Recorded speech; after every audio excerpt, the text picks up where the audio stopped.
Grain Elevator and Processing Society is hosting their annual GEAPS Exchange Conference at the Kansas City Convention Center, February 22nd through the 25th of 2025. GEAPS Exchange is the biggest and best show in the grain industry with more than 400 exhibitors and 45 hours of education. It is the best place to find grain handling and processing operation solutions all in one place. GEAPS Exchange brings together industry professionals from across the world to help build professional networks and connect with the products you need. Come walk the trade show floor, take part in live demonstrations, innovation stations, and see new equipment. Make valuable connections through a variety of fun and exciting social events. Early bird pricing ends January 28th. Learn more and register at jeeps.com/exchange.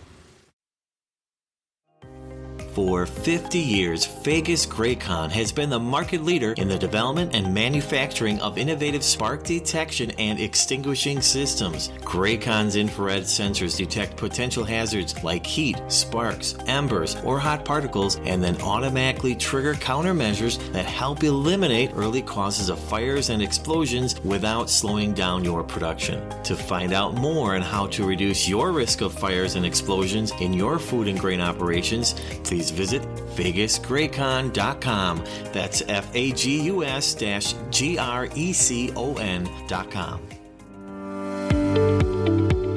In this episode, we welcome a distinguished figure in production agriculture and materials handling design. Our guest provides a comprehensive overview of the significance of grain dust, addressing potential hazards and environmental concerns. Well, let's get started. Hello and welcome to the show. Welcome to the Whole Grain Podcast. My name is Jim Lenz, your host and producer of the show and the Director of Global Training and Education at GEAPS, where the mission of the Grain Elevator and Processing Society is to champion, connect, and serve the global grain industry and their members. At GEAPS, we work to be the global community and thought leader for the grain industry, which feeds and fuels the world. Thanks for listening today and for joining the network of thousands of other grain handling and processing professionals across the globe taking strategic steps to grow professionally. The Whole Grain Show will give you the competitive advantage to win at work so you can make more of an impact. In this episode of Whole Grain, we're joined by Dr. Carol Jones. Dr. Carol Jones joined the Biosystems and Ag Engineering Department faculty at Oklahoma State University in 2002 after a long career in production agriculture and materials handling design. She's also an OSU alum with all of her degrees from Oklahoma State University. She's retired from her full-time professorship to work as an instructor with Oklahoma State University's Fire Service Training Grain Entrapment Rescue Program. Dr. Jones owns CL Jones Consulting, LLC, which provides grain handling and storage engineering, training, and forensic services. Carol and her OSU's Fire Service Training Grain Entrapment Rescue Program team will be at the GEAPS Exchange. Those who attend GEAPS Exchange will witness a highly interactive grain entrapment demonstration and training program right in the middle of the trade show floor several times a day. Last year, one of the individuals that went through the program and served as a volunteer that needed rescue was Dawn Chisholm. Her husband tragically lost her life in a real-life grain entrapment situation. It was a very powerful and emotional experience to witness as Dawn faced her fears and emotions going through the grain bin rescue demonstration. Carol, our guest for today, was there by her side during the demo. I previously interviewed Dawn Chisholm for a Whole Grain podcast episode. It was episode 13 entitled Bring Them Home Safe, the Dawn Chisholm story. This is an episode you'll want to listen to after this one if you haven't, and be sure to share this episode, the Dawn Chisholm story, with others. Carol will discuss her work to support safety in the industry as it relates to confined space and grain entrapment rescue training. However, the primary focus of this discussion will center on grain dust management. We'll hit on an overview of grain dust, the evolution of dust management practices, safety considerations, the regulatory landscape, technologies and innovations, education initiatives, and the future outlook of grain dust management. All that and more on this episode of the GEAPS Whole Grain Podcast.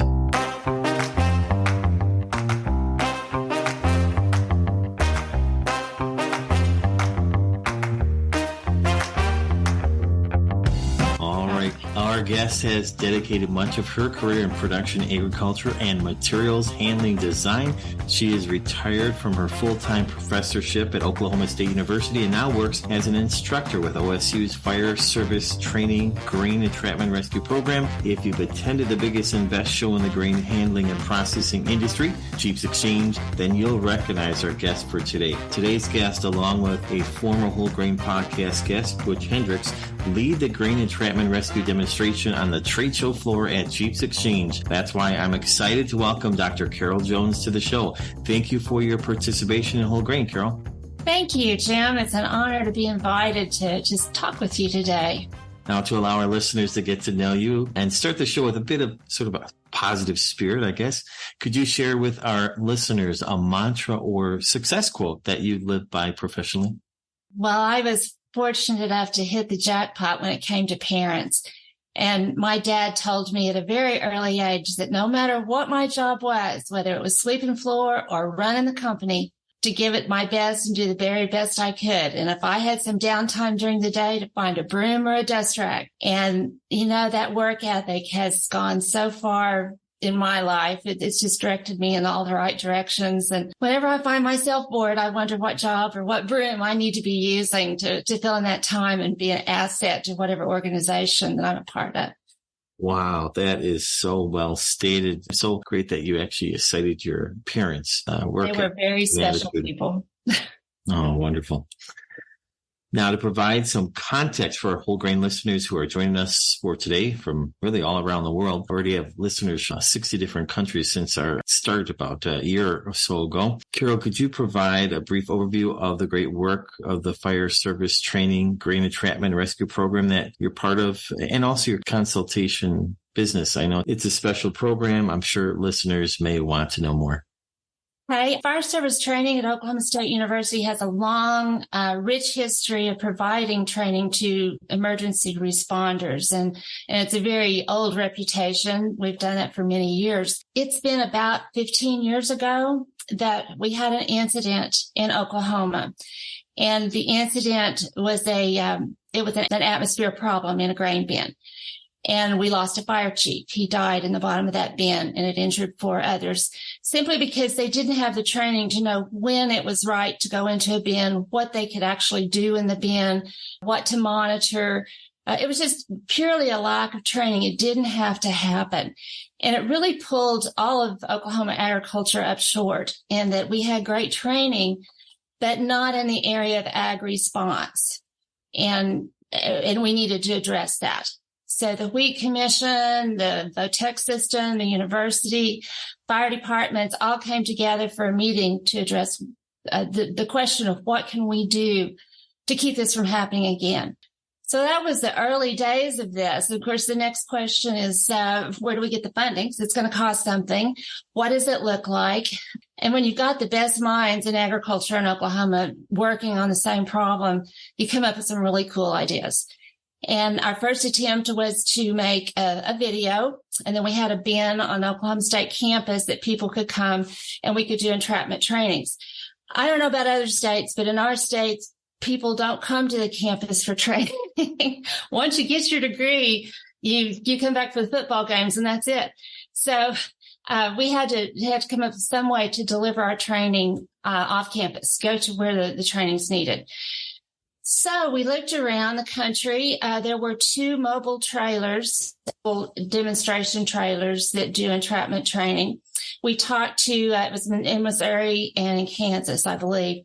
We talked to them and found out what they would do if they were to do theirs differently or add to it, what they liked about it, what they didn't like, put all that together. And that was the birth of our trailer. OSHA's been very good to us through the Susan Hayward grant system. And they have supported us for about 8 or 9 years now. We get re-upped every now and then simply because we keep good documents and we believe we do good work, and apparently they do too. Also, the assistance to firefighters grants have helped us with putting together training material and buying equipment. The trailer is about $500,000 worth of equipment, and every year we do some changing to it to make it more current, to respond to the things that our students say that they need. Every year, OSHA asks us to do a little bit of change to our program, so we stay current with the needs of the industry. This year, it'll be confined space. Well, grain bins are confined spaces, so we can take the training that we've been doing and highlight some confined space topics to go along with it and continue training in the same way we have been. So that's the story. Our instructors have years and years of emergency response experience. Most of the time, we've got over 100 years of experience on the trailer with us. They're fire chiefs, they're firefighters, they're instructors in other ways. These are the best of the best. So I really enjoy working with them. It's a top-notch crew. Well, I didn't know the background, the depth and experience. That's really incredible. And it's interesting to hear the origin of that. Just in case folks may not know, I did a little bit of reading about that, but Oklahoma State University and fire safety. What is the history? There's, outside of what you're doing, there's about the education offerings and that. What makes it kind of unique? We'll be back after a quick break. GEAPS Training and Education Program is proud to release Introduction to Grain Operations. This new course is a multimedia version of what was known as GEAPS 500, with dynamic graphics, video examples, photographs, multidimensional illustrations, animations, and interactive exercises. This course is sure to prepare your teams for the work you need them to do. This is a great industry primer at a great price. For a limited time, GEAPS members may purchase the course for just $195. Non-members still save and pay just $295. For more information, visit jeeps.com. They're unique in how comprehensive they are, and we also have a publication section that sends training material in many different languages all over the world. That has been in place for many, many years. It comes from the land grant system, where we have a mission for extension work and as well as research and teaching. And we take that extension work very seriously. And we needed to fill a gap in training material and in training at all levels for emergency response. And so the state decided to invest in that many, many years ago, and it's grown through the years, and apparently it's successful. We're still here. So exciting. That's nice that you're going to be at GEAPS Exchange again this 2024 in February. We'll talk about more details of that and how they may contact you and about the program at the end of the conversation. But our focus today is on grain dust management. I mean, you have such an array of experiences in production, agriculture, and materials handling design. Your dedication to safety is clear in the work that you do, such as grain entrapment rescue training like you just discussed. There are numerous other risks that surround grain facilities, of course. Housekeeping and maintenance are critical in facilities. Today, our focus for this conversation will be on grain dust management. Let's begin the conversation with an overview of grain dust management, as we have listeners joining us from different parts of the world that vary in their experience level within the grain handling and processing industry. With that, could you please provide our listeners with a general overview of the significance of grain dust in the context of grain elevators? Sure. This issue of handling grain and keeping it in good condition is a holistic approach. We have risks that are entrapment and engulfment. We have risks with explosion. We have risks with mold and air quality. It's all a piece of how we handle grain. You can't really pull one without the other. So when we talk about grain dust, it is a housekeeping issue. It's also a monitoring issue and a grain quality issue. There are certain things that have to be in place for a grain dust explosion to happen, or an explosion of any kind. So we have to have a certain level of dust, and it can't just be dust on a rail. It has to be in suspension. Generally, we say if you cannot see a light bulb from 10 feet away, then you've reached the level that an explosion could happen. But the dust does have to be suspended. It has to be contained. There has to be oxygen, of course, which there always is. And there has to be an ignition source. That can be a hot bearing. It can be a welding torch, bearing rubbing someplace. We can have all kinds of hot surfaces that can cause an explosion. What generally happens is the vibration or the pressure difference that the explosion causes daisy chains. In the next bin from where the explosion happens, it kicks up the dust. And of course, we've already got the heat from the explosion, and it just daisy chains on down through the house. We see this a lot in a silo house, where the first explosion was certainly damaging, but that last one was even worse. It just gets worse as we go because we have more fuel for the fire as it goes. So grain is so susceptible to this because the fact that it gives our bodies calories when we eat it, it has that same caloric availability for fire or an explosion. So that's when we see the explosions and why they seem so much more in food products than in any other material. A good broad overview here. What are the potential hazards associated with grain dust, including safety and environmental concerns that you haven't touched on yet? Atmospheric conditions as far as noxious gases, CO2, air quality within bins or within, say, dump pits or boot pits are always a concern. We have to have the oxygen to breathe, but there are certain chemicals also that even though you've got the oxygen, the chemical can kill you anyway. Phosphane's one of those. So air monitoring, both for dust and for these different chemicals, is so important. We're getting better at that as the years go by because technology is better. And that's really important for us to have a cheap technology that can do this job that anybody can do. You don't have to have specialized training to do it. So I think in the future, we're going to see more of that. We're not there yet, but we do have some good products available to us, and I'm starting to see more of those used all the time. That's great. Now let's talk about that change over time when it comes to dust management practices. How have dust management practices evolved over your career, for example? The recognition of how it happens, first of all. I think the first dust explosion we have on record is back in the late 1700s. And it was in a flour mill. And as we look at history, our explosions have traditionally been in flour mills. And that's because of the way flour is made. It starts at the top of a building and uses gravity to go on down through the different stages and to the bottom. We didn't have any standards for that. We didn't know a lot about how it happens. I think there was a spark from a heater or something that started that very first one we have record on. If you fast forward to, it was an early, about 1950, NFPA.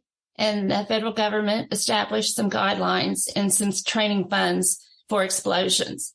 And so we really started making some progress then on developing standards, policy. OSHA picked it up in the 80s and 90s for regulations on commercial facilities. Most of our explosions happen in commercial facilities. Unlike entrapments and engulfments, we see those primarily on the farms. But dust explosions happen primarily in our commercial facilities because of the size. Anytime there's a collection of dust, and the OSHA standards give you 1/8 inch of dust, I hope they never come into my house. An 1/8 inch of dust is not very much in a grain facility, but that's enough in a small enough space. If it were to become airborne, it could potentially cause an explosion. So we've developed the policies. We have the laws. The Obama administration decided they were going to enforce more of those laws from OSHA, and I think that has helped us a lot. We still have a long ways to go, particularly on air quality, and dust is one of those air quality things. A company needs to be sure they have housekeeping plans, and train their people on those plans. It's one thing to have a written plan. Nobody knows about it. It doesn't do us much good. So that is a process that our companies are getting better at. Whether OSHA is the good guy or bad guy, they are the ones that hold the laws, and some of those laws are really pretty good. So those two things married together, I think we're making progress. We're seeing fewer explosions per bushel that we handle. Now, the bushels that we handle are going up every year. So when it doesn't look like we've made good progress on reducing our number of explosions, you have to look at it in context with how much material we move now. It's actually a really good point that you made there. Yeah, because, there's record keeping that's associated with that. But if you're producing more grain, it's a lot more management that's taking place. But what do you see, Carol, are some of those technological advancements or changes in equipment design aimed at improving dust management? Oh, monitoring, hands down. It's our ability to monitor bearing temperatures and to have that digitally, wirelessly sent to an office. I mean, the equipment that's available to us now is just phenomenal. So the monitoring of bearing temperatures, rub blocks and a monitor on that, air quality monitors, all of the monitoring technology that's available to us now is it's just a real godsend for our programs. We got to employ it, and the prices are coming down, so that's all good. But there is a training curve that goes with it, and that's our challenge at this point. Safety is top of mind. Having regular conversations about safety with your team is so important. Let's dig a little further regarding safety considerations. Is there anything you want to add in terms of safety with regards to grain dust in elevators? It's everybody's job. And just like earlier, I talked about the broom and the dust rag. I don't know of anything more applicable in our jobs now in a grain facility. If you see something that you think is collecting dust or is a little bit dirty, clean it up, whether it's your job or not, clean it up, because that just might be the point that gets disturbed when there's a hot bearing and all of a sudden you have a kaboom, and that's always a tragedy. It's never a good thing. It's always a terrible tragedy when it happens. The mindset of our employees to see something, say something, or do something. We need to be proactive, and they need to feel like they can go to their boss and identify a problem, whether it's dust or any other hazard. But particularly with dust, we all know what dust looks like, and we all know it's not supposed to be there. And so do something about it. That's a good point. Having that culture in the organization that everybody has a voice and everybody's voice is important, and this can't be ignored. And so it's important that everybody recognize some of the signs and that there are preventative measures to eliminate or reduce the dust and manage the dust. What are the potential risks of combustible dust and how the industry addresses and mitigate these risks? Well, the potential, of course, is explosion and then poor air quality for your employees to work with. Things that we do now, mineral oil at some point in some of our grain is allowed. So we can use a certain level of mineral oil to keep the dust bound so that it doesn't become airborne. Of course, dust collectors and the maintenance of those dust collectors are so important. Steel bins and the legs that exist around a steel bin structure should have explosion vents. So if we do have an explosion, it exits that vent. It doesn't keep the explosion from happening, but it keeps it from taking out the rest of your equipment down line. So those are important. And then just the training and the knowledge that if you handle dirty grain, there's going to be a lot of dust. If you handle grain at all, there's going to be some dust. It's just inherent to the work we do. And we need to be aware of that. The people coming into our industry don't have the knowledge that sometimes we saw in the past. We don't have ag workers coming in that grew up on farms or grew up around the industry. So letting them know what to expect and what to look for is vital. We have to educate them. It's a dusty environment. There's just no way around it. But through our air collectors, dust collectors, and with our monitoring, we can stay on top of that. It's not a sideline. It has to be something that we do as a part of everyday work. I've been in elevators that you could have eaten your Sunday dinner in their facility. When I asked them how they kept it so clean, it's an everyday activity. One manager said, if we miss a week, we'll never get caught up. So they clean a little bit every day. I had another manager suggest that with his people, Friday was their cleanup day. And if they got all the cleanup done and it passed inspection that day, they didn't have to come in on Saturday morning. And so there was incentive to them that way. But it's an elbow grease thing. You got to put the elbow grease in it to keep it clean. The dust collectors can do a certain amount of work, but ultimately we just have to clean it up. Carol, have you had any personal experiences with safety incidents regarding grain dust? So far, I've not been in an explosion. I'm sure glad, or I wouldn't be sitting here today. No, I've seen them happen. I've seen several different kinds of environmental things happen in grain bins. Fortunately, we've had very few of them in Oklahoma. We've had a couple explosions in the Enid area in the past. But the fact that it was one of the biggest terminals in the United States, it goes back to how much grain you handle. And of course, your risk goes up the more more bushels you handle. I do know the cases that I've worked through my consulting company, it always comes back to housekeeping. Always it comes back to housekeeping. Sometimes it's in an area that maybe we couldn't do anything about it, but we've got to talk to engineers and we've got to figure out a way to mitigate that when you do have a problem area. But walking through your facility with your local fire department or with a safety consultant is vital. Sometimes we get barn blind, so to speak, at the facilities that we work in. We see it day in and day out and we don't notice these things. But to bring in somebody from the outside to do a walkthrough with your facility could help you to identify some of those areas that need your attention. Previously, you mentioned a little bit about the regulatory framework surrounding grain dust management. Could you discuss how regulations have changed over time and the impact it had on grain elevator operations? The Grain and Feed Association and NFPA have worked hand in hand to establish better regulations and better standards on how to address regulations, how to meet the need. GEAPS is in line with that also. So our organizations are working closely with our federal government to come up with good regulations. The enforcement of those regulations has become stricter. Right now, we have a big push on environmental air quality in grain elevators, and that includes dust. We've gone from some regulations saying that dust is something we need a safety data sheet for. You know, you buy grain, it doesn't say you're buying dust. All of a sudden, you're either disposing of or selling dust to the feed industry. Where did that dust come from? The way the government sees it, we manufactured the dust. So that makes us a manufacturer. So it needs an SDS sheet. So there's some technicalities like that when we look at regulation enforcement that we're still in conversations with the government and the regulators about. I'm just glad we've got good people within GFA and GEAPS to do that for us. NFPA helps our responders to know how to address the problems when they come around. And that's important to us. They have their regulations and procedures they have to follow, and NFPA really helps us with that.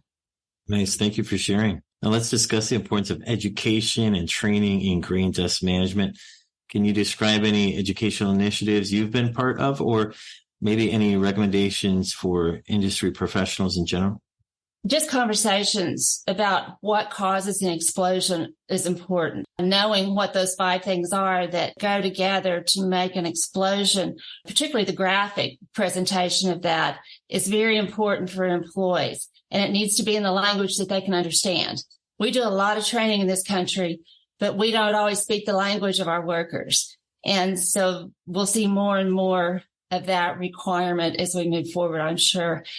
Just so that our employees understand what causes an explosion, perhaps give them statistics about some of the recent explosions. They're all over the web, and the coverage of it is quite impactful because an explosion is quite impactful. The whole scenario behind an explosion is just, man, it grabs the headlines because it's a big deal in a small town. So to make workers understand what causes it and what they can do, what part they can have in a facility to keep it from happening is just vital. It takes a lot of conversation. It takes a lot of safety mindedness in the culture in an organization to make this work. I don't think you can talk about one safety topic without talking about explosion. You can't talk about entrapment without the air quality and without the grain quality. And you can't talk about grain quality without talking about insect invasion and moisture. And this is a whole big system. And you can't talk about one topic without at least touching on some of the others. And dust explosion is part of that. Yeah, you're right. As you said, communication is key, creating awareness among workers. The risks associated with that isn't so important in a language that, makes sense to the worker. Now, Carol, speculate a little bit about the future of grain dust management and grain elevators. Can you discuss any emerging technologies or trends that may impact how the industry manages grain dust in the future? I think wireless technology is really where we're going. And we're there in many of our larger facilities. This is such a low margin for profit in this industry that many times it's hard to go in a direction that's new and cutting edge. But I really firmly believe that wireless technology, connecting our sensing technology together so that we get an earlier warning about conditions, so we can do some prevention. We don't have to respond. We can actually prevent. And I think wireless technology and the ability to get information quickly and just in time is really where we're going. The technology is there. It's a matter of taking that technology and adapting it to an environment which is absolutely the worst in the world for electronics. Our dust, our situations in grain bins does not take care of electronics well. And so I think with time, we'll see that happening with things like monitors down in the grain itself. I see that as coming into play more and more as we move forward. Again, to make that wireless is hard. It's hard to get a signal out of a steel grain bin. It's not real easy out of a concrete grain silo. So that kind of technology will develop as we look forward. I think the next 10 years is really exciting in this area. Great. Good positive outlook. Thank you for sharing. Carol, you've played such a critical role in the grain handling and processing industry. Today, you shared insights into grain dust management at grain facilities. Perhaps listeners may want to know more about your consultation services. And let's not forget about the work you do with Oklahoma State University's Fire Service Training Grain Entrapment Rescue Program. You'll be at GEAPS Exchange providing grain entrapment rescue services. At last year's GEAPS Exchange 2023, one of the simulated rescues involved the spouse of a man who lost his life in a real-life grain bin entrapment scenario. I'm talking about Dawn Chisholm, and some of you know about that. Maybe you were there, maybe you've heard her speak. But Dawn was a very kind, generous person to tell her story, which is just that itself is difficult, but she was one of the volunteers who would get entrapped there in the middle of the trade show floor. I encourage every listener after this episode with Dr. Carol Jones to immediately listen to episode 13 of the Whole Grain Podcast. The episode is called Bring Them Home Safe, the Dawn Chisholm story. Carol, Dawn Chisholm was up there with you on top of the grain bin, right in the middle of the GEAPS Exchange trade show floor. It was an emotional episode, whole grain, for sure. And it certainly was an emotional experience for Dawn at that time. She was very brave to put herself through that. I know that was challenging for her and that she really wanted to do it, but you were right there by her side supporting her. What was that like? I mean, I know I asked you several questions there, but I'm curious of the work of the OSU Fire Service Training Grain Entrapment Rescue Program, your consultation services and whatnot. But what can people expect from the rescue demo at GEAPS Exchange? And finally, what was the experience like working and supporting Dawn Chisholm?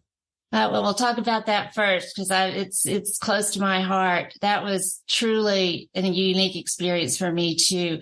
I just think the world of Dawn and the work that she's doing, and so glad that she shares her story. It's very impactful. It's one thing for us to tell someone what they should and shouldn't do in a grain bin, but to have someone who's been impacted in such a huge way come and talk to us and share their thoughts is so impactful. I don't think either one of us expected that to be as emotional as it was, but I could just see the terror on her face, reliving what her husband might have gone through. And I don't think our simulation is nearly as intense, obviously, as what a full entrapment and ultimately a loss of life would be. What the demonstrator does is allow people to feel what it's like being entrapped in material that is not like no other material in the world. Grain has physical properties to it that can't be simulated any other way. We even have trouble computer simulating it because it's so complex. And so it's kind of like running water. It's kind of like quicksand. It's kind of like a lot of things, but not all in one place. And so the trailer and the entrapment demo allows people to understand the difficulty of working in that environment. Granted, it's small, the trailer is small, and we've got people 2 foot from you handing you equipment, which is not realistic. But the steps that we show rescuers and then the people entrapped in the grain, what did you do wrong to get entrapped in the first place? Why are you in there? What could you have done differently so you didn't have to get in this position in the first place? But once you are in that position, what can you do to help yourself? And what can those around you who are trying to rescue you, what's their environment like? What should they expect? What's it going to be like in the real world? So where we can't exactly simulate what every instance is going to be because everyone is different. No two rescues are the same. No two grain bins in this country are the same. We're an industry that did not standardize on anything. And that's not necessarily a bad thing because material we handle changes by the minute too. So the industry is what it is. So our responders need to know how to work within that environment. And if you're the victim in there, it's a little scary. It tests you. We have found several firefighters that didn't know they were claustrophobic until we put them in that demonstrator and they're up to their waist in our simulation grain. If you're up to your knees, you cannot get yourself out of grain without help. Can't be done. I didn't believe it until I tried it, but it's true. You can't. And I don't know very many other substances that act that way. So the simulation trailer helps us to go through the steps of rescuing somebody, but also let people know what it's going to feel like to be in that position and what you can do to keep yourself out of it. Thank you for sharing that detail there. And also, if you could add, if people want to connect with you about consultation services, what do you consult about? How can they contact you? And about the program at OSU? Best way is to email me, J. Carroll, like Carol Jones, only J. Carroll, JCAROL @okstate.edu. And I can connect you with our scheduler or our program director. This year, we've got the funding. We can do the training for free. So it's free training. How can you go wrong with that? As far as my consulting, I work with elevators about all kinds of grain quality issues. I can work on safety issues. I can also consult on aeration management, managing your equipment. I do a lot of litigation, forensic engineering. I'm not really on either side, although obviously one side will pay me more than the other does. And I will tell an attorney things they don't want to hear. For me, it's the facts of the case, and those facts are the same regardless of which side you're on. I do take the cases with OSHA, and I enjoy working with OSHA because it's an educational mission for me. They are not grain people, and they realize that. And so they hire people like me to come in and give them information about what our business is really all about, which of their regulations are better than others, which ones have some fallacies, which ones do they need to work on. I've been privileged enough to have that input into their industry as far as regulations also. So contact me and we'll talk about it. If it's something I don't know about, I'll help you find someone that does know.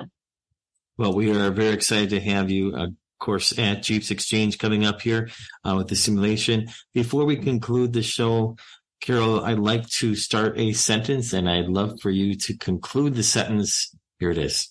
Being part of the GEAPS family means networking, opportunity, and a whole bunch of really good friends. Oh, it's so great to hear.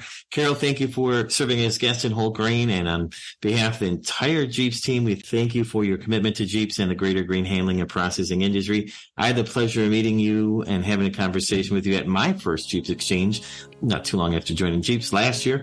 And it's been an honor and pleasure to connect with you here today on the Whole Grain Podcast. Thank you for spending some time with Whole Grain listeners. Thank you. It's been entirely my privilege. Our episodes of Whole Grain are super easy to share with others. It's a great way to take learning on the go. The Whole Grain Podcast can be found in your favorite podcast apps such as Apple Podcasts, Pandora, Spotify, Amazon Music, Google Podcasts, and many more. Just do a search for Whole Grain. Remember to hit the subscribe button. That way every episode will be downloaded to your device as soon as it is released. You can quickly catch up on past episodes as well. Additionally, you can also connect with Whole Grain Show on the GEAPS website through GEAPS.com. That's GEAPS.com. You can do that through GEAPS.com/Whole Grain. You'll be able to access the audio player, the show notes, links, and the transcript. We already have listeners from 60 countries at the time of this recording. If you find value in the show from your favorite podcast app, please give us a 5-star rating and leave us a comment. That really supports what we do and helps people discover the show more easily. And we thank all those who have provided a rating so far. The Whole Grain Show is a production of GEAPS, the Grain Elevator and Processing Society. The Grain Elevator and Processing Society is the largest organization dedicated to advancing the grain handling and processing industry. Be sure to check out GEAPS.com, GEAPS.com. If you and your organization want to sponsor an episode and be a featured guest on The Whole Grain Show and be heard as a global thought leader in the grain handling and processing industry, or if you are interested in us producing audio ads to support your product or service, we can help you with that. Please reach out to me, Jim Lenz, Director of Global Training and Education and the host and producer of the show. We have an in-house audio production studio that can serve your needs, all from the comfort of a virtual environment. Just reach out to me. My email is james@geaps.com, james@geaps.com. We look forward to connecting with you.